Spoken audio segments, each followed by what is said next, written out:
नमस्कार दोस्तों, मैं doctor Manoj, dental surgeon from KGMC. आज आपको हम दांत से रिलेटेड प्रॉब्लम और लाइफ में दांत की इंपॉर्टेंस और होल लाइफ दांत आपके हेल्दी बने रहे इसके बारे में बताना चाहते हैं। मुख्य बच्चे जब 6 मंथ के होते हैं तब से दांत का निकलना शुरू होता है। लगभग नॉर्मल हेल्थ के हिसाब से बच्चे को 6 मंथ से 12 मंथ के बीच में दूध के दांत निकलना शुरू हो जाते हैं। लगभग बच्चा 3 ईयर का होता है तब कंप्लीटली दूध के दांत जो की संख्या में 20 होते हैं वो सारे इरप्ट हो जाते हैं।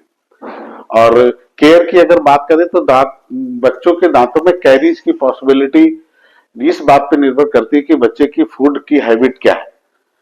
इनिशियली दो कारण होते हैं, एक तो बच्चों को बेकरी प्रोडक्ट, चॉकलेट, समथिंग इस टाइप की जो कि सॉफ्ट फूड, सॉफ्ट ड्रिंक है, ये अगर बच्चे ज्यादा लेते हैं तो दांत में कैरीज की प्रोबेबिलिटी बहुत ज्यादा होती है।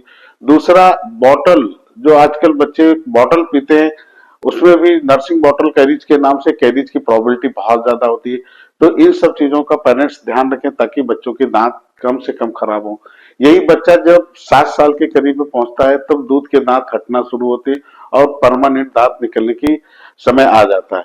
हर दांत का एक निश्चित समय होता है, उस समय पे वो दांत रिप्लेस, दूध के दांत को रिप्लेस करके परमानेंट दांत निकलता है। जो 20 दांत दूध के होते हैं बच्चे के सारे रिप्लेस होके परमानेंट दांत में कन्वर्ट होते हैं।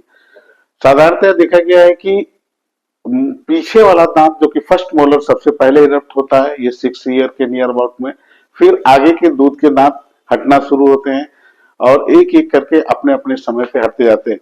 अगर किसी भी वजह से दूध का दांत हटता नहीं है तो परमानेंट दांत डिसलोकेट होके इरप्ट होता है। फिर उस बच्चे के दांत इनरेगुलर हो जाते हैं, जिसे हम लोग माल अलाइंड बोलते हैं, और उसमें ऑर्थोडोंटिक ट्रीटमेंट की रिक्वायरमेंट होती है।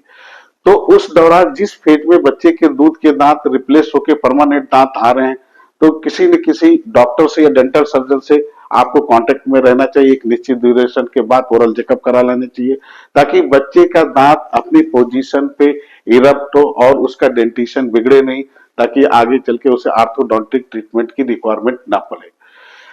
अब सारे दूध के दांत हटने के बाद में परमानेंट दांत निकल आते हैं। लगभग ये एज 12 से 13 साल की होती है।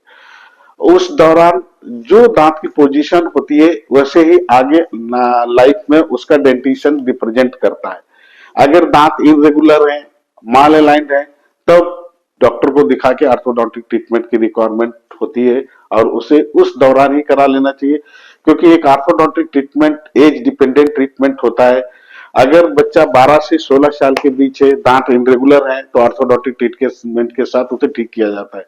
अब 16 साल के बाद ट्रीटमेंट के प्रोग्नोसिस का परसेंटेज काफी डाउन हो जाता है, तो ऑर्थोडोंटिक ट्रीटमेंट एक एज डिपेंडेंट ट्रीटमेंट होता है, उस दौरान ही करा लेना चाहिए, तब बेहतर रिजल्ट आता है।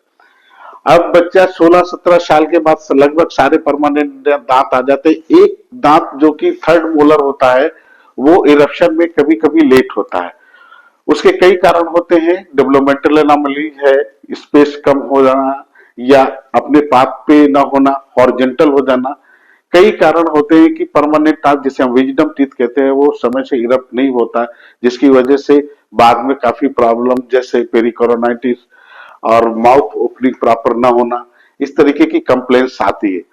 तो उस दौरान अगर किसी को इस टाइप की कंप्लेंट्स है तो डॉक्टर से संपर्क करें। अगर वो देख के डायग्नोस हो जाती है, उसका कंप्लीट ट्रीटमेंट सर्जिकल एक्सट्रैक्शन होता है, समय उपरांत अगर उसे कर दिया जाता है तो उसके बेस्ट रिजल्ट आते हैं और प्रॉब्लम हमारी सॉल्व हो जाती है। और जब सारे दांत आपके 32 टीथ सारे इरप्ट हो जाते हैं, उसके बाद में फिर दांत की केयर, जब से दांत निकलता है तब से जरूरत है, आगे भी परमानेंटली उससे केयर की रिक्वायरमेंट पड़ती है।